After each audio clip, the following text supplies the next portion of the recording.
listening to I Love Old Time Radio with your host, Virtual Vinny.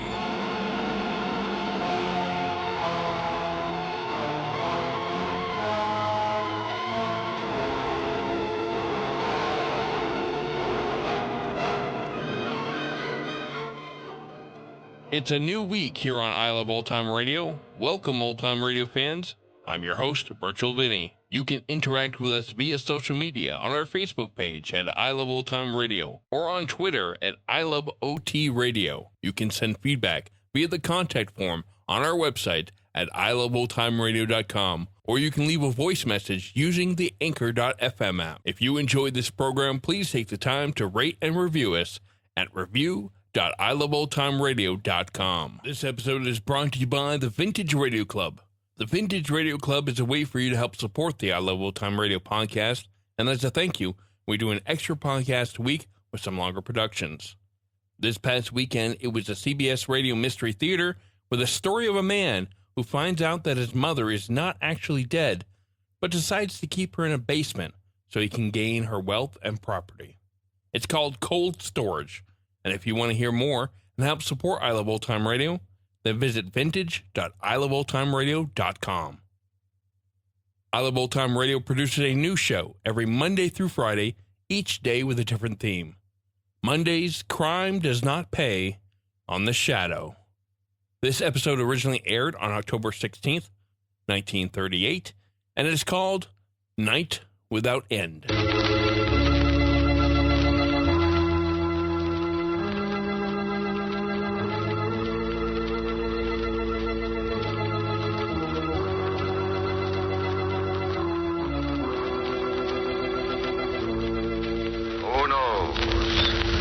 What evil lurks in the hearts of men?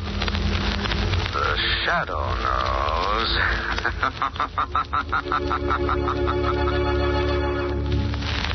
Once again, your neighborhood blue coal dealer brings you the thrilling adventures of the Shadow, the hard and relentless fight of one man against the forces of evil.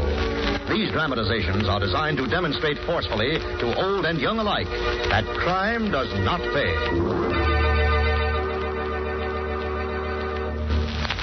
There is enough anthracite for all the lucky householders whose homes are heated with hard coal. These homes are enjoying healthful warmth in every room. Even though winter winds blow, there is no need to cut down heat or close off rooms in homes heated with dependable hard coal. Yes, sir. When you have a supply of hard coal in your basement, you're the boss of heating your house. You are absolutely independent of any outside service. Be glad you heat with anthracite, the home heating fuel that never fails. And remember, blue coal is the finest anthracite money can buy.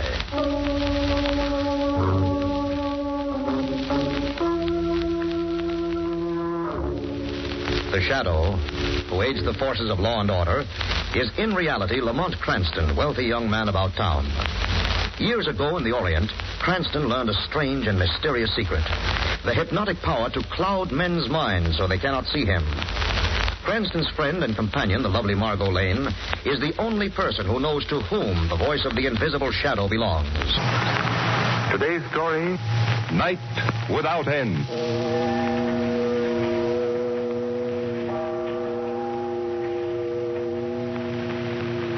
Darkness, brethren, nothing but night.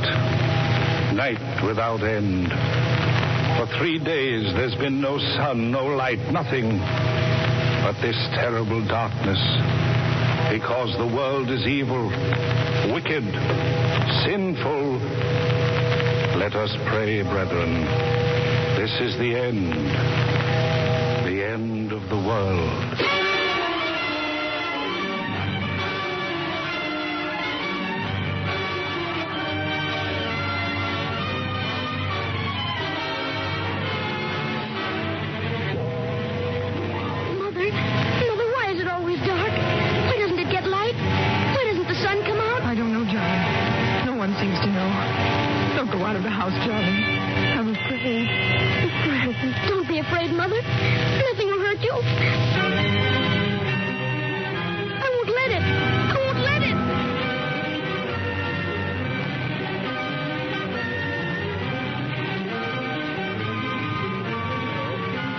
Yes, this is the Weather Bureau.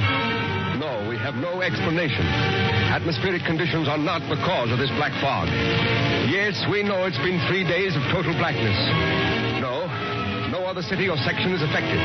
Boston, Philadelphia, and all of the sections are normal. I'm sorry. Since we do not know the cause, we cannot predict the end.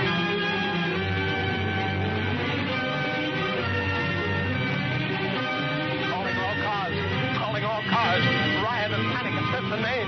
Riot and panic at 5th and Main. Calling all cars.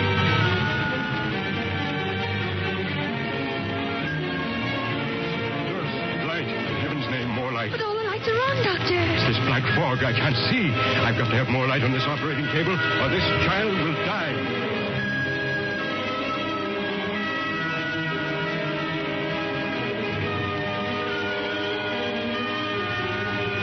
Slow down, Bill. You can't see a thing in this black fog. If we hit anything... Tank alarm in the last 4 hours. Couldn't even find 3 of the fires. Slow down. Look out for that building.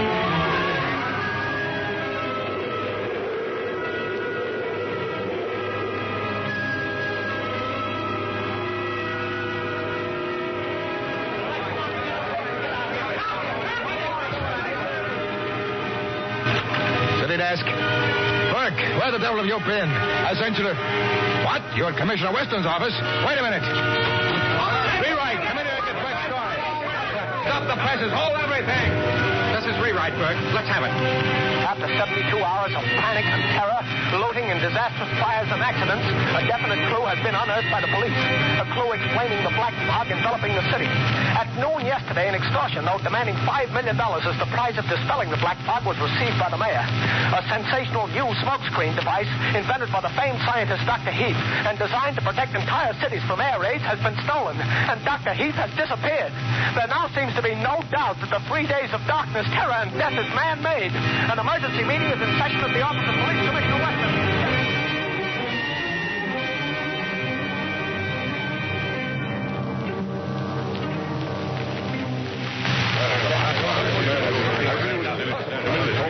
We've got to have more protection, Commissioner Weston. We've got to have it. Our warehouses are being systematically looted. Hundreds have been killed in fires and accidents. 50 dead in that subway crash alone. Gentlemen, the police are doing everything in their power to preserve order, to stop looting and rioting. Why doesn't the governor call out the National Guard? We've got to have martial law. That's what it is. Martial law. Gentlemen, wait. Listen to me. In the last 5 hours, we have learned this black fog is man-made. Then why don't you do something? Find them. Stop this horrible nightmare. Wait. We have definite proof that some man or group of men has stolen a smokescreen device invented by Dr. Heath. Where is this Dr. Heath? We don't know. But we do know these fiends want $5 million as the price of our ever seeing the light of day again. Well, then let's raise the money. Let's pay it. It's costing business millions every hour this darkness continues. How many more people have to die before we stop this? Well, why don't you find these men? We're doing everything in our power. Commissioner Weston. What is it, Sergeant? Commissioner, Dr. Heath is outside. Dr. Heath? Yes, sir. Sorry, gentlemen. You'll have to excuse me. Wait here, and I may have news for you in a few minutes. He's in your private office alone. Close the door, Sergeant. See that we're not disturbed. Yes, Commissioner. Commissioner Weston? Yes. You're Dr. Heath? Yes, I am. Where have you been, man? Where is this fog machine of yours? I wish I could tell you. You mean you won't? I mean I can't. I don't know. What? Perhaps you'd better let me explain what has happened and what is going to happen. If the men who have my fog machines do not get their $5 million that they're asking. Who are these men? Where are I they? don't know. I've been their prisoner, gagged and blindfolded, since the day that they raided my laboratories. If that's true, how did you escape? I did not escape. They released me, sent me here with a message, a warning. Yes? And why did they send you, Dr. Heath? Because they felt that I could convince you that if the $5 million is not paid, a horrible fate awaits this entire city. A calamity far greater than we're going through now. What could be worse than this night without end? Commissioner Weston, my fog device is so constructed and so equipped that it can be quickly converted from a purely defensive weapon against air attacks to an offensive weapon. What do you mean, Dr. Heath? Let me explain carefully. Yes, and go let on. me warn you, Commissioner Weston. Yes? If one word of what I'm going to tell you gets in the newspapers, there'll be a panic, the like of which no city in the world has ever known. A panic? Even now we have a panic on our hands with this cursed black fog of yours. What could possibly be worse? Just this. Pumping into the black fog a deadly new gas. Gas? A deadly deadly gas mixed in that fog. Yes, a deadly gas which, may heaven forgive me, I also perfected. And if the $5 million is not paid within the next 6 hours... 6 hours? Yes, if it's not paid, these men who had my fog machines and the gas will blanket this city with a creeping death that will not spare a living soul. Special radio bulletin. Shortly after noon today, Commissioner Weston left an emergency conference with leaders of the city. And for 4 hours, he's remained in his private office with a mysterious visitor. This visitor, according to rumor, is Dr. Heath, inventor of the black fog smokescreen, which has plunged this city into more than 72 hours of darkness, panic, and a death list running into thousands and mounting hourly. The entire city awaits the result of their momentous conference. Turn off the radio, We'll be on the air again the moment they're... Lamont, do you suppose Commissioner Weston has really found Dr. Heath? Most likely, Dr. Heath has been released by his abductors, Margot. Sent to Weston with an ultimatum. Then you really believe that fantastic note asking $5 million is authentic, Lamont? Yes, I do, Margot. And this is what I've been waiting for. What are you going to do, Lamont? I believe the time has come, Margot, when our friend Commissioner Weston will welcome the help of the Shadow.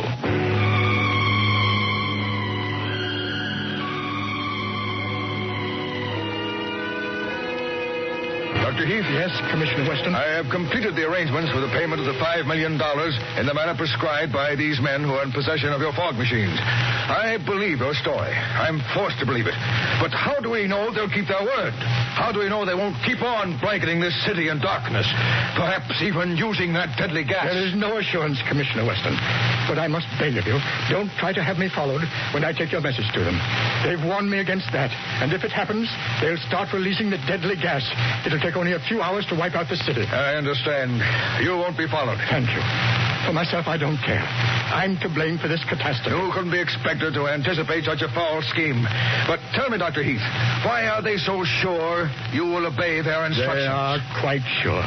You see, they're holding my young son, James, as hostage. If I disobey their orders, I'll never see him again. Hello? Commissioner Weston. A shadow. What do you want? Dr. Heath is in your office. He is about to return to the criminals who stole his invention and are now demanding a king's ransom. How do you know so much? Are you mixed up in this? No, but I believe I can help you if you will cooperate. What could you do? Think, Commissioner. The Shadow is the one person who might be able to accompany Dr. Heath to his rendezvous. Unknown. Unseen. In the shadows. That's ridiculous. This is a matter for the police. We can't have you... I'm waiting, Commissioner. Well, speaking unofficially, it might work. All right, Shadow. Much as I hate to admit it, we're stumped, desperate. Dr. Heath is here. He's leaving right away. They're holding his son to guarantee his return with the $5 million. If it isn't paid, they've threatened to wipe out the entire city with another invention of Heath's, a poison gas. Poison gas? Yes, but remember, Shadow, if one word of this gets out, there'll be a worse panic. Thousands have been killed already, but it's nothing to what will happen. I understand. What type of car is Heath driving? What is the license number? A blue four-door sedan, license number 9F2727. But how are you going to... You will hear from me. Warn Dr. Heath. Tell him who and what I am. Tell him to expect me. Let him start in exactly 10 minutes. Then wait, Commissioner. Wait until you hear from me again.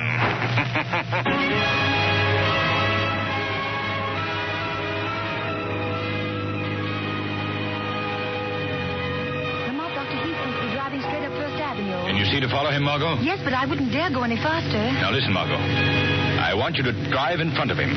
Force him to the curb just long enough for me to leave this car as Lamont Cranston and step into his car as the Shadow. Then what, Lamont? What am I to do? Just wait? Yes. Don't follow him no matter what happens. Drive to the Midtown section, and Margot, keep the car radio tuned in on the shortwave band the Shadow always uses. Well, all right, Lamont, but I wish I could go along. Now, remember, they also serve who only stand and wait, Margot. Now, Margot, cut in ahead of him, force him to the curb. Apologize as if it were an accident, then drive on. I hate to give an imitation of a rotten driver, but here goes. Oh, I beg your pardon, I didn't see you. I'm sorry. I wanted to turn. That's quite all right, miss. Who's that? Drive on, Dr. Heath. The shadow. Yes, Doctor. I see Commissioner Weston warned you to expect me. Yes, but I told him it might prove fatal to millions of persons if this trick were discovered. You're afraid you'll be seen with me? Well, I can't see you. I hear your voice. It sounds close, and yet... I am here, in the back seat, behind you, Doctor. Weston told me that you seem to fade into darkness. But it's amazing. Dr. Heath, where have you been instructed to turn over the $5 million? They told me to drive up First Avenue until I was stopped. I thought for a moment that car with the girl driving... I can just make out a big black sedan following us now. But that may be the car. If it is, do as they say. Act as if you were alone. Give no sign by word or action that I am with you.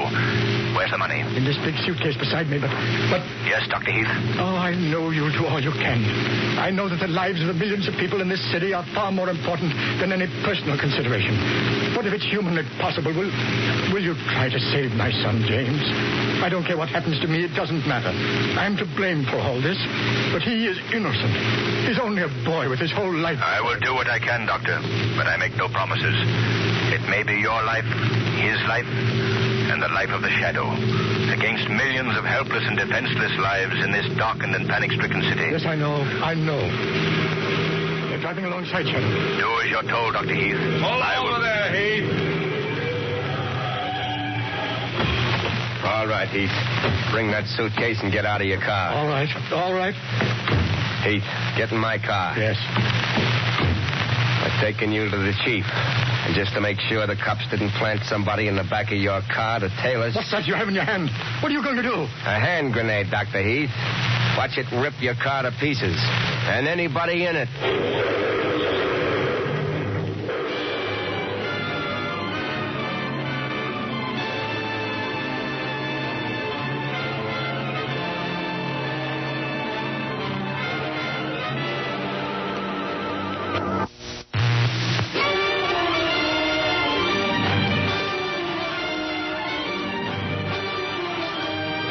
All right, Heath. Here we go. Get going up that gangplank. Why have you brought me here? You'll find out. Keep going. Why haven't you put a blindfold on me this time? Zarnoff doesn't care how much you see, Dr. Heath, now that you've brought the money. All right, through that door there. Down that ladder. Snap it up. Where's my son? You'll find out. Soon enough. All right, now. Stop where you are.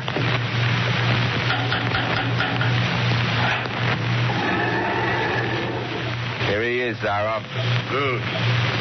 Leave us alone. Nobody followed us here. I first blew up Heath's car, and then I drove all over town, just to make sure. I'll be below if you need me. I shall not need you. You've done your part very well. So, Dr. Heath, you have returned with the money. $5 million. Good. Very good. You knew I would. Where's my son? Why have I been brought to a boat? You didn't have me locked up near the river before? Ah, that. You have been so curious about what happened to your wonderful fog machine that I thought it would be kind to bring you here where you might have one last look at it. I don't care anything about the cursed fog machine. Where's my son, James? Where have you been keeping him since he was taken from my home? Why haven't you let me see him? If you killed him... He is not dead. He is here also. Come, Doctor. Your son and your so valuable invention are together. Down here, in the hold of this old tramp steamer. If any harm has come to him... I promised he would be safe when you returned. Look, there he is. James! Dad, are you all right? Yes, my son. Have they treated you well? I'm all right. They haven't given me much to eat, but I don't care. I was afraid they'd done something awful to you. Zaroff wouldn't tell me what had happened to you. I was afraid they'd killed you. Very touching, Dr. Heath. You and your son have served me well. But now you are of no further use to me. You mean you're going to release us? Yes, Dr. Heath. The greatest release one man can give to another in this world of life. The boon of of merciful death. Wait, Zorro. Wait. My son has done nothing. He is young, but he would remember. No, Dr. Heath, you have both served your purpose, and now that I have the $5 million in my hands, I want to enjoy the fruits of my victory without the fear of a living person revealing the secret of my... You'll never get away to squander that money. They'll get you. Do you think I am so much a fool not to anticipate that, Doctor? When I leave this boat and this city, I shall wear one of your protective gas masks, and I shall walk without fear through a city of the dead. You're going to release the gas, even though the money's been paid? How else can I be sure of escape? Well, you must be mad, insane. No. Merely strong, because I do not let pity make a weakling and a coward of me. And this is only the beginning. When I am finished here, Doctor, I shall move on. With your black fog and gas, I can exact tribute from other cities. All cities. The world shall be at my mercy. But you and your son must be the first to die. You're a fiend, Zorro. A fiend. I shall go into that steel cabinet there which houses your wonderful machines. Now don't move. Don't waste your last moments in futile efforts. Make your peace. Dad! Steady, son, steady. Don't give up hope. I'm not afraid. It is too bad, but... Look behind you, Zorro. What? Who? Look, Zorro. In the shadows. What do you see? Nothing. No one. But that voice. I am more than a voice, Zorro. I am here, close to you, watching you. No, don't shoot, Zorro. Don't waste your bullets. Listen to me. What is this trick? Listen, Zorro. In your career of crime, surely you have heard of the Shadow. The Shadow? You? Here on this boat? Yes, Zorro. You have called upon the darkness and the shadows to further your monstrous schemes. But there was one shadow you overlooked. And I am here to put an end to your scheme. I know you, Shadow. I've heard all about you. You're flesh and blood. I can't see you. But if you come near me, touch me, I'll shoot and I won't miss. Shadow, I thought the hand grenade killed you. Don't let him get into that steel cabinet. The gas and fog machines are in there. Get your son out of here, Doctor. I'll deal with Zorro. Dad, the Shadow. How did he get here? James Dewey says there's no time to explain. You won't get away, any of you. Stop him, Shadow. Stop him. Don't let him get in that steel Get cabinet. back, Dr. Heath. Get off the ship. He's going to feed the poison gas into the fog machine. He'll kill thousands. Stop him. Yes, try to stop me, Shadow. Try. You failed, Shadow. Failed. Now see if you can get at me through the steel walls of this cabinet before the poison gas gets you. Shadow, where are you? He's turning on the gas. Get off the ship. Hurry. What are you going to do? Flood the ship. Open the sea valve. But there's no time. The ship will be full of deadly gas in a few minutes. In a half hour, the whole city will Is be... there any other way into that steel cabinet? No, but he'll never get out. I've bolted the door on the outside. What about the power that runs those compressors? We can't stop them. They're run by diesel engines inside the cabinet. Gas is getting thicker. Wait. Dr. Heath, what are those tanks behind the cabinet? Compressed gas. The deadly gas. Would they explode if they were heated? Yes, it wouldn't take much. They'd tear this ship to pieces. How much fire? Just a little under one of them. But it would be dangerous. It might take a minute. It might take 5. We must risk it. It's our lives against thousands. Quick, find something that will burn.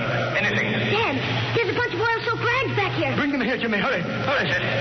Put them under the bottom tank. Quick, Jimmy. Here's a match. Now run, get off the ship. Take up Zorro's gun, Jimmy. He dropped it as I struggled with him. Give it to your father. Here's the gun, Dad. There. The ladder leads to the deck. Zorro's men try to shoot you. Shoot them. Shoot without hesitation, Dr. Heath.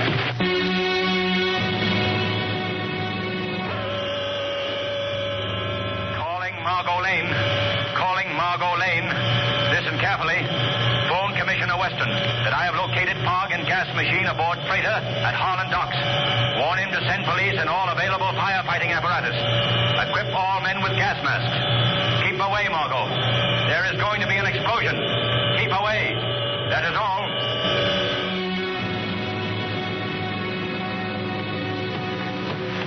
There's nobody on deck, Dad. The men who brought me here went below, Jimmy. They're all down in the hold of the ship. Hurry, Jimmy. Before it's too late.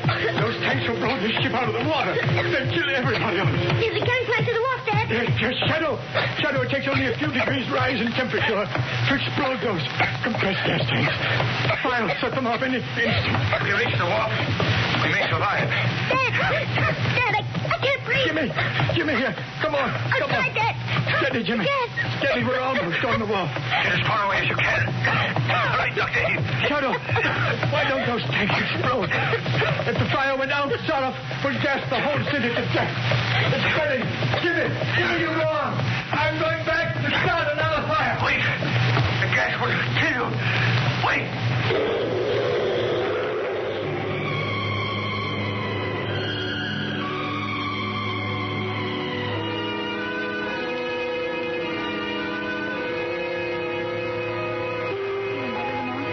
Margot, how on earth did I get in the car? Where's Dr. Heath and his son? I don't remember anything after the explosion. You were unconscious when I found you on the wharf. So was Dr. Heath and the boy. Oh, Margot, you didn't leave them there. No, I saw them being taken to a hospital. What happened, Lamont? Zaroff, the leader of the extortionists, got away from us. Dr. Heath locked him in with the fog and gas machines. We had to set fire to the gas compression tanks and blow up the ship, keep him from killing everyone in the city. And nearly killed yourselves doing it. Yes, but... Margot, look. The black fog is thinning. Oh, there's the sun, Lamont.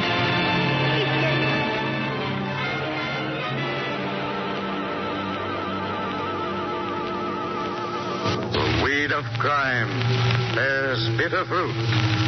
Crime does not pay. The shadow knows.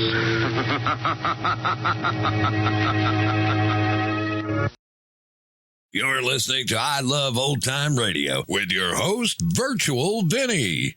Welcome back. You'd think by now that if a criminal heard a voice with nobody there, he'd immediately come to the conclusion that it was a shadow and not act so surprised and be like, oh, I've heard of you, as if he has not stopped some big criminals by now.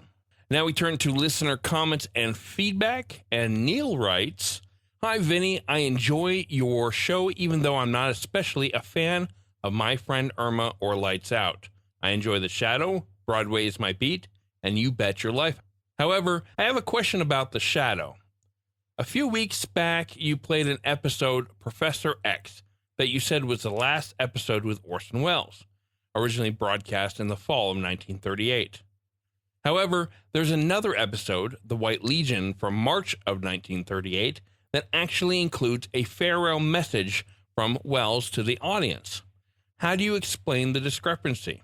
Was Professor X recorded in advance and not broadcast until well after Wells had left the show? I'd be interested to hear any thoughts you might have on this. Keep up the good work.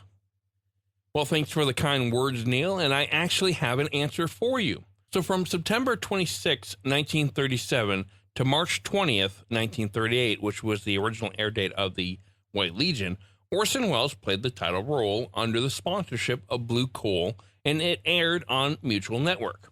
However, from March 27th, 1938, starting with the story that hypnotized audience, the show was transcribed with Orson Welles still playing the title role and Margot Stevenson taking over the role of Margot Lane.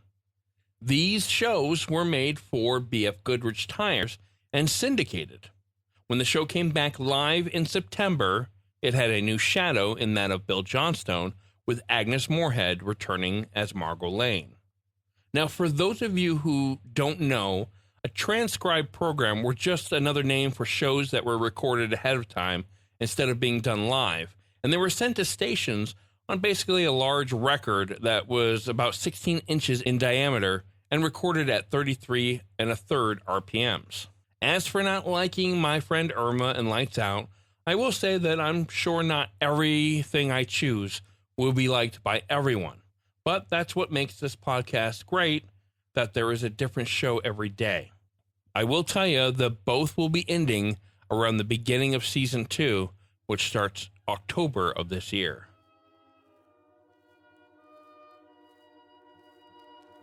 And that's going to conclude our show here on I Love Old Time Radio. This program can be heard on Apple Podcasts, Google Play Music, Stitcher, Spotify, and on our host, Anchor.fm. You can listen to us on your Alexa device through TuneIn or iHeartRadio. For a full list, visit our website at iloveoldtimeradio.com and to find the best location that suits you. Like us on Facebook at I Love Old Time Radio. Follow us on Twitter at I Love OT Radio. Comments and questions can be directed to our website at iloveoldtimeradio.com or leave a voice message using the Anchor.fm app.